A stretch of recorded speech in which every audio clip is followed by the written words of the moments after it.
आमची त्यांना विनंती एकच आहे की तुम्ही हेलिकॉप्टरने येऊ नका, तुम्ही विमानाने येऊ नका, तुम्ही तुमची गाडी घेऊन या, आमचे रस्ते तरी नीट होते.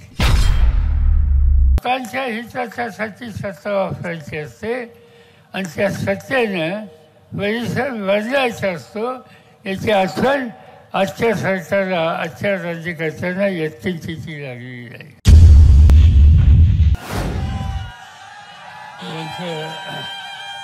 आजचा सफाई 2 शब्द ऐकले ते आपल्या सगळ्यांचे ज्येष्ठ सरकारी भविष्यासाठी लोकसभेच्या निवडणुकीला किंवा सगळ्यांच्या वतीनं उभे राहिलेले उमेदवार जाहीरश्री मोहित पाटील, सन्माननीय व्यासपीठ आणि हजारोच्या संख्येनं भर उन्हामध्ये या ठिकाणी बसलेले आपण सगळे बंधू होते. ही जवळपास शेवटची सभा आहे. त्याला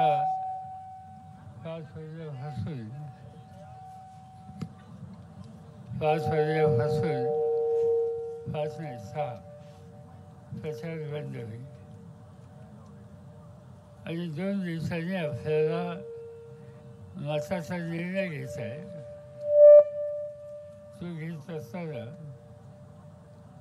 ज्यांनी आयुष्यभर, ज्या कुटुंबानं आयुष्यभर या भागातल्या लोकांची सेवा केली, त्यांची जी अपेक्षा आहे, जवळचे मोहित पाटील ज्यांची खून तुतारी वाजवणारा माणूस आहे, त्याच्यासोबत वतन लावायचं आणि मोठ्या मताने त्यांना देशाच्या लोकसभेमध्ये किंवा सगळ्यांचा प्रतिनिधी होऊन त्या ठिकाणी पाठवायचं. काही लोक म्हणतात, मलाही काही लोक समजले की लोकसभा एवढी मोठी, या तरुण माणसाला कसं पाठवता तिथं, कोणत्याही वडीलधारी पाठवायचा. मला मोठी गंमत वाटते की अशा सरकार लोक कसा करतात. लोकशाहीमध्ये काम करण्याची हिंमत, कर्तृत्व आणि समाजाची बांधिलकी या गोष्टी असल्याच्या नंतर वय कधी आलो पडत नाही. उदाहरण सांगायचं झालं, माझ्या वयाच्या 26व्या वर्षी मी महाराष्ट्राच्या विधानसभेत निवडून गेलो. 26 वर्षामध्ये 29 वर्षामध्ये मंत्रिमंडळाचा मंत्री झालो आणि 37व्या वर्षी महाराष्ट्राचा मुख्यमंत्री झालो. तुझं वय काय आलेलं आहे.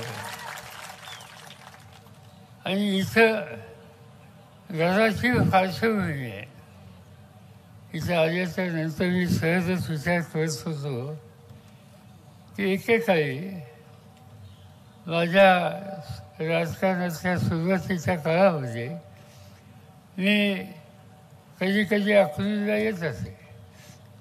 माझे मोठे भाऊ अप्पासाहेब पवार शंकरराव मोहितेंच्या बरोबर कार्यकारी संचालक म्हणून काम करत होते आणि त्या दोघांचे एक वेगळे नातेसंबंध होते आणि दोघांच्या डोक्यामध्ये एकच विचार असायचा की या सगळ्या परिसराचा विकास कसा करायचा.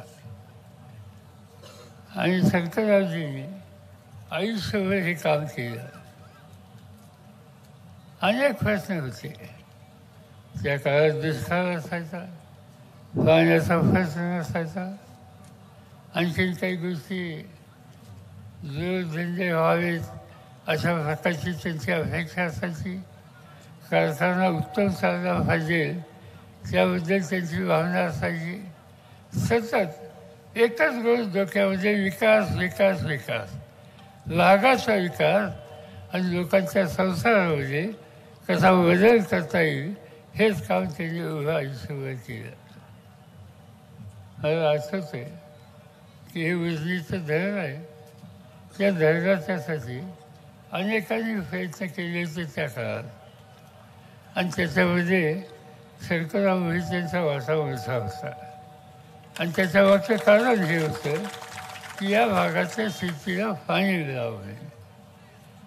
माळशिरसचा थोडा भाग सोडला, अकलूजचा भाग सोडला, माळीनगरचा भाग सोडला तर या सगळ्या भागात तुम्ही मंगळवेढ्यात जा, पंढरपूर तालुक्यात जा, सगळीकडे एकच पीक असायचं आणि ते म्हणजे ज्वारी.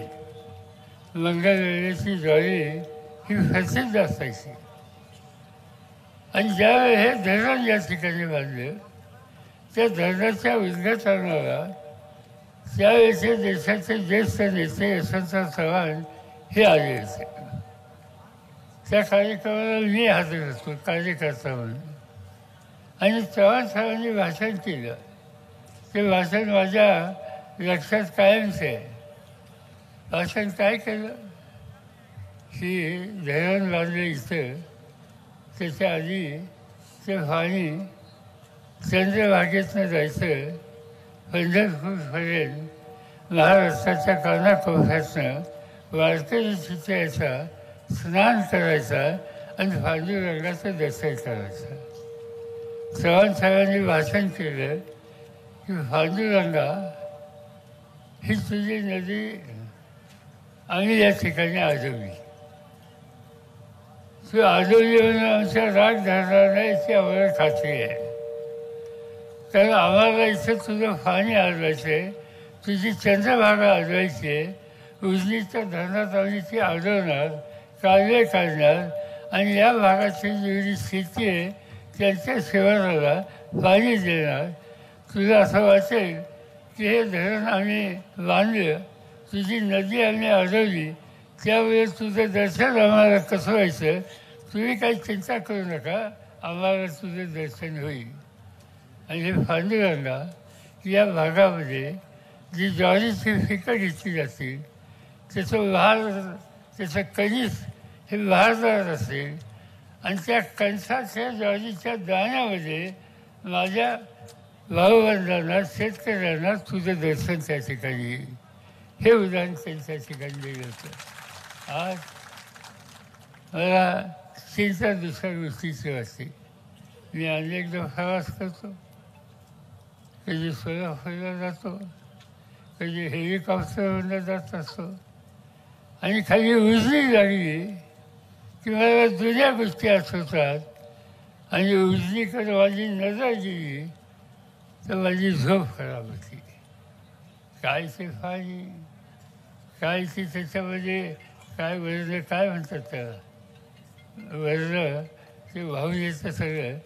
त्या एक दोनदा त्या उजनीचं प्रत्यक्ष पाणी कसं आहे हे बघायला मी माझ्या ड्रायव्हरला सांगितलं गाडी घाल त्या बाजूला.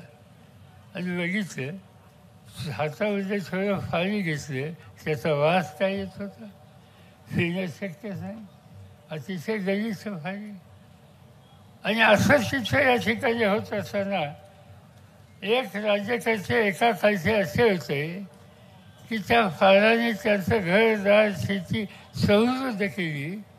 आणि आज वेगवेगळ्या रोगांना निमंत्रण, डासाला निमंत्रण, पर्यावरणावर निमंत्रण, या सगळ्या गोष्टी आत्ताच्या काळामध्ये होतात. त्यांचं महत्त्वाचं कारण लोकांच्या हिताच्यासाठी सत्ता वापरायची असते आणि त्या सत्तेनं परिसर बदलायचा असतो. याची आठवण आजच्या सरकारला, आजच्या राज्यकर्त्यांना यत्किंचित लागलेली आहे. शंकरराव मोहितेंनी संस्था काढल्या, कारखानदारी फुलं नेली. काय ती शिवगंगा, दुधाचं कप व्हायचं नाव काय, शिवामृत. सगळं रस्त्याने जाताना फार मुंबईपर्यंत इथलं दूध जातं हे दिसतंय. त्या दुधाने शेतकऱ्याला जोडधंदा दिला, शेती सुधारायला मदत झाली, उत्पन्नाचं साधन झालं. अशा अनेक गोष्टी त्या काळात या नेतृत्वाने तयार केल्या आणि भागाचा चेहरा हा त्या ठिकाणी बदललेला आहे. आज या सगळ्या विधायक गोष्टीकडं राज्यकर्त्यांचं यत्किंचित लक्ष नाही. प्रधानमंत्री झाले, माहिती असं एक वेळ आहे की आपण आम्ही लोक निवडणुका लढवतोय, त्यामुळे देशाच्या प्रधानमंत्र्यांना माळशिरस तालुका असो, सोलापूर जिल्हा असो, पुणे जिल्हा असो, हे सगळे जिल्हे समजायला लागले.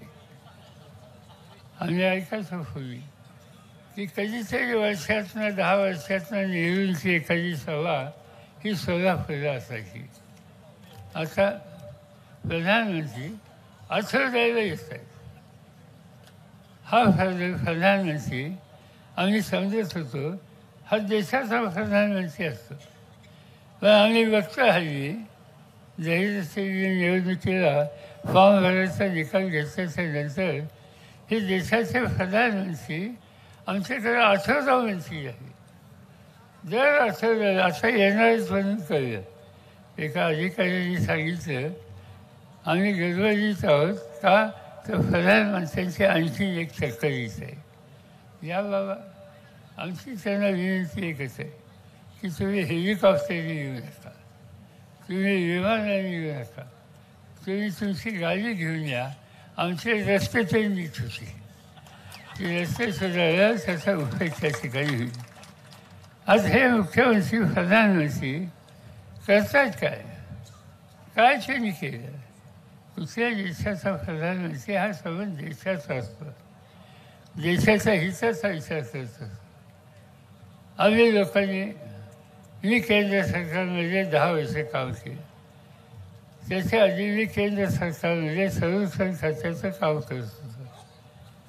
माझ्या आधी यशवंतराव चव्हाण संरक्षण खात्याचे मंत्री होते. आम्ही लोकांनी काय केलं? आम्ही लोकांनी संरक्षण खात्याचे कारखाने काढले, पण एकट्या महाराष्ट्रात काढले नाही, ते संबंध देशाच्या अनेक राज्यात काढले. तिथल्या तरुण मुलांना हाताला काम दिलं आणि विकेंद्रित स्वरूपामध्ये कारखानदारी वाढेल कशी याची खबरदारी आम्ही लोकांनी घेतली. आज मोदी साहेबांच्या राज्यामध्ये कुठलाही नवीन प्रकल्प निघाला की नाही गुजरातला अनेक प्रकल्प. एक जगाची मोठी टेलिफोनची कंपनी, त्यांनी तळेगावला जागा घेतली पुण्याच्या जवळ. 80,000 मुलांना काम मिळणार होतं. सरकार बदललं आणि मोदी साहेबांच्या काळाची फॅक्टरी हलवली गुजरातमध्ये. एक औषधाची फॅक्टरी रायगड जिल्ह्यामध्ये होणार होती, त्या ठिकाणी 10,000 लोकांना काम मिळणार होतं. सत्ता बदलली. मोदी साहेबांच्या राजवटीमध्ये ही औषधी कंपनी रायगडवरून हलवली आणि गुजरातमध्ये गेली. कुठल्याही महत्त्वाचं काम प्रकल्प हा इथे निघाला की यांची नजर गेली की लगेच आपल्या लक्षात येतं आता हे हलणार आणि ती कारखानदारी गुजरातमध्ये नेण्याचा प्रयत्न प्रत्येक वेळेला करतात. गुजरात हे आमचा भाऊ आहे. गुजरातचा विकास होऊ नये असं मी म्हणत नाही, पण गुजरातचा विकास होत असताना दुसऱ्या भावाच्या संबंधीचं, त्याचं घरदार उभं करण्याच्या संबंधीचा घेतलेला कार्यक्रम बंद करायचा आणि तो दुसरीकडे हलवायचा, ही भूमिका देशाचं नेतृत्व करणाऱ्यांना सोबत राहील.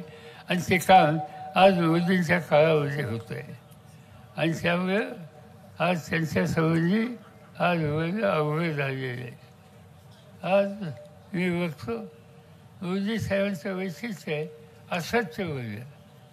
प्रधानमंत्री कधी खोटं बोलत नसतो, साधारणतः असा समज होता आणि नाहीच्या गोष्टी सांगायच्या. आधीच्या वक्त्यांनी सांगितलं, काही उदाहरणं दिली त्याची. आज प्रधानमंत्री कुठेही गेले की राहुल गांधीवर टीका कर, आणखीन कोणावर टीका कर, राहुल गांधीचा उल्लेख शहा जादे म्हणून कर. अरे होती गमत आहे. काच राहुल गांधींनी तुमचं काय भलं वाढलं. आज एक तरुण माणूस देशाच्या समाजकारणाच्यासाठी कष्ट घेऊ पाहतोय. कन्याकुमारीपर्यंत पासून काश्मीरपर्यंत चालत गेला.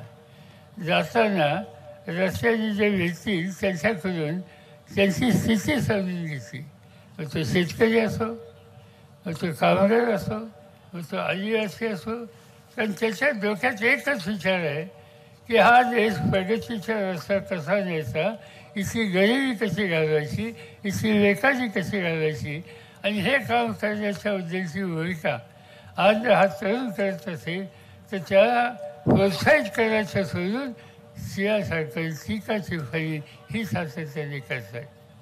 आणि त्याच्या एकट्या टीका करत नाही. अजून जवाहरलाल नेहरूंच्या सुद्धा टीका करतो. जवाहरलाल नेहरू स्वातंत्र्याच्या आधी आयुष्याची 13 वर्ष तुरुंगात घातली इंग्रजांच्या, आणि स्वातंत्र्य मिळाल्याच्या नंतर सवन देशाचा चेहरा कसा बदलेल यासाठी खस्ताखाली कष्ट केले. जगात भारताचा नावलौकिक वाढवला. आज ते हयाच नाही. त्यांना जाऊन 65 वर्ष झाली. आज कशासाठी त्यांना शिवीगाळ करायची, आज कशासाठी त्यांना टीकाची फळी करायची. आणि म्हणून आज या प्रधानमंत्र्याला मूळ प्रश्न समजत नाहीत आणि नकोच्या गोष्टी करत असतात. काही बोलतात. माझी सांगितलं की आया बहिणींना सांगितलं की तुमचं मंगळसूत्र काढून घेतली. अरे हे काय प्रधान कशाची भाषा आहे. कोण कोणाचं मंगळसूत्राला हात एवढंच नाही तर त्यांनी सांगितलं की तुमच्या घरात सोनं नाणं आहे ते सुद्धा हे काढून घेतली. काय बोलायचं. प्रधानमंत्रीसारखा माणूस असं बोलतो. नाही त्या गोष्टी सांगायच्या आणि आज लोकांच्या मध्ये संभ्रम निर्माण करण्याचा प्रयत्न करायचा. मिळालेली सत्ता ही लोकांच्यासाठी वापरणं ही जबाबदारी आहे. ही सत्ता वापरतात कशी.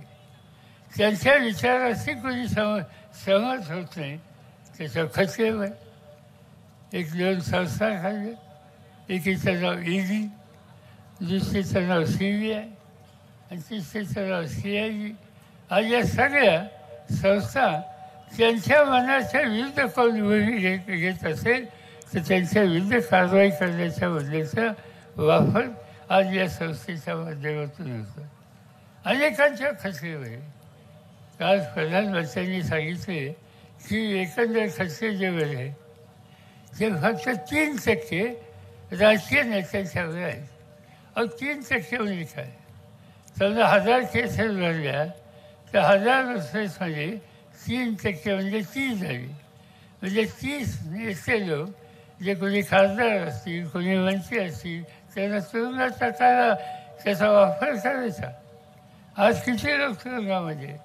मागच्या 26 मी सांगितलं होतं झारखंडसारखं राज्य आदिवासींचं राज्य, आदिवासी मुख्यमंत्री आहे.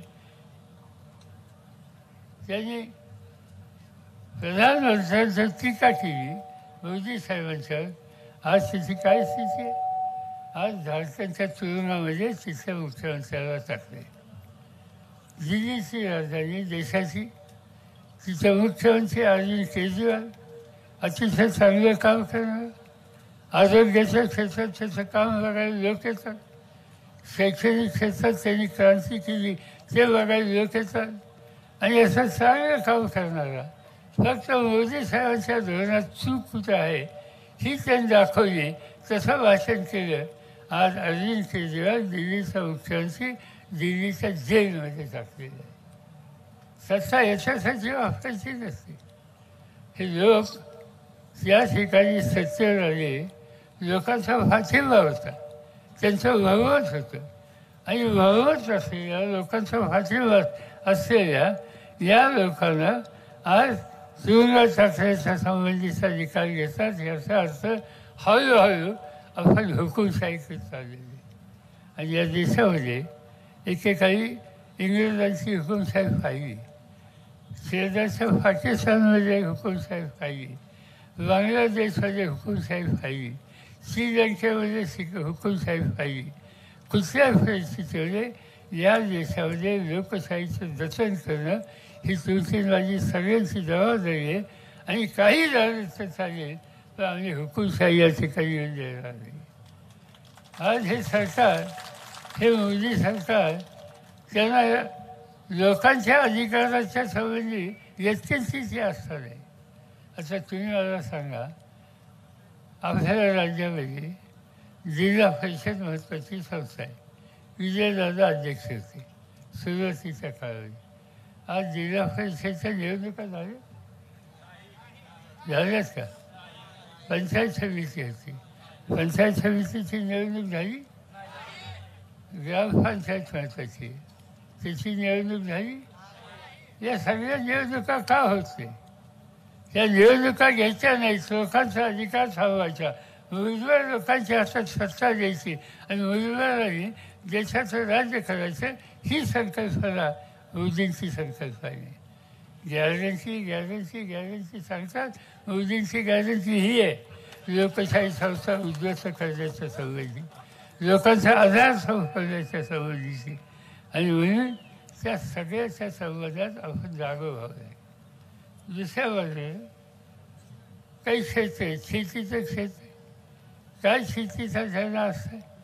एकदा मला त्यांनी सांगितलं की मला बारामती जायचं. म्हणजे या काय विशेष काय काढलं? या म्हणजे शेती बघायची. अरे काही लोकांची शेती बघितली, चांगलं बघ, अगदी चांगलं बघे, अभिनंदन केलं. आणि त्याच्यानंतर काही दिवसांनी निवडणुका आल्या आणि निवडणुकीला त्यांचा दौरा होता बारामती वगैरे या भागात. आणि आल्याच्यानंतर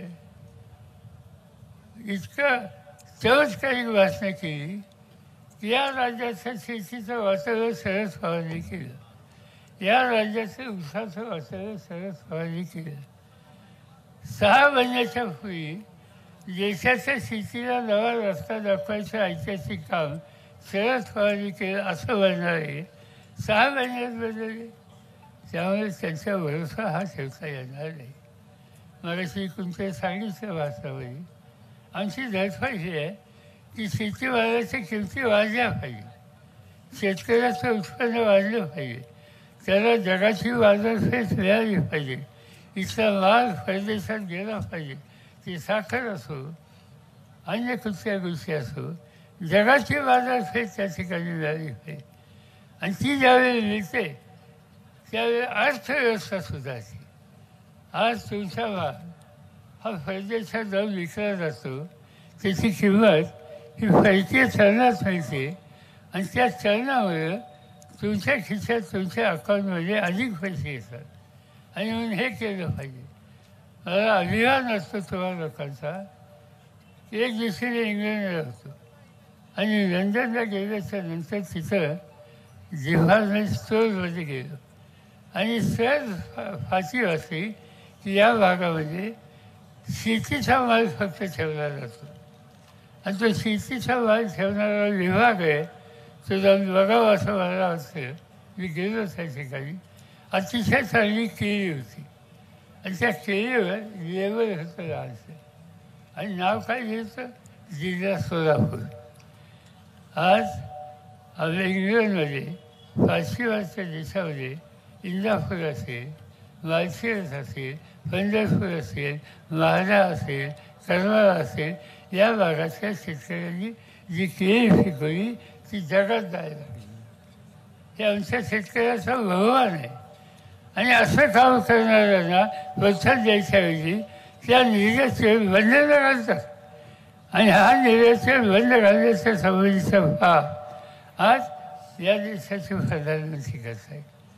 आणि म्हणून आपल्या पुरता मर्यादित विचार करायचा झाला, त्यांच्या हातात मुक्त सत्ता देणं हे देशहिताचं नाही. आणि ते जर करायचं असेल तर उद्याच्या निवडणुकीला जागो व्हावं लागेल, निवडणुकीला त्यांना बाजून ठेवावं लागेल. तो निकाल आमच्या वचन अशा पद्धतीनं लावलं पाहिजे की मोदी सत्तेवर राहणार राहील आणि शेतकऱ्यांचा, कष्टकऱ्यांचा, बेरोजगार तरुणांचा, आया बहिणींचा, दलितांचा, आदिवासींचा हिच्याचा विचार करणारा जो संघटन असेल त्याच्या फाशीची शक्ती उभी करायची आणि त्याचा प्रतिनिधी होऊन आज धैर्यशीलची वेळ झाली या ठिकाणी दिली. आपण उद्याच्या निवडणुकीच्या दिवशी फार मोठ्या मताने त्यांना विजय करा. मी आत्ता जळगावरून आलो आहे आणि याच्यानंतर मला दौंडला जायचं आहे, त्याच्यानंतर आणखीन सातारा आणि त्यामुळे मी अधिक आपल्या सगळ्यांचा वेळ घेऊ इच्छित नाही. एवढ्या उन्हात सुद्धा तुम्ही इतके वेळ थांबलात त्याबद्दल तुम्हाला सगळ्यांचे आणि तिकडे स्टेडियमवर जे बसेल त्या सगळ्यांचा मी अंतःकरणापासून आभार मानतो आणि आपल्या सगळ्यांची लागली. देश विदेशातील प्रत्येक घडामोडींचे लाईव्ह अपडेट मिळवण्यासाठी आता साम टीव्हीच्या सर्व सोशल मीडिया प्लॅटफॉर्मला लाईक, फॉलो आणि सबस्क्राईब करा. तसंच सर्व नोटिफिकेशनसाठी बेल आयकॉन प्रेस करायला विसरू नका.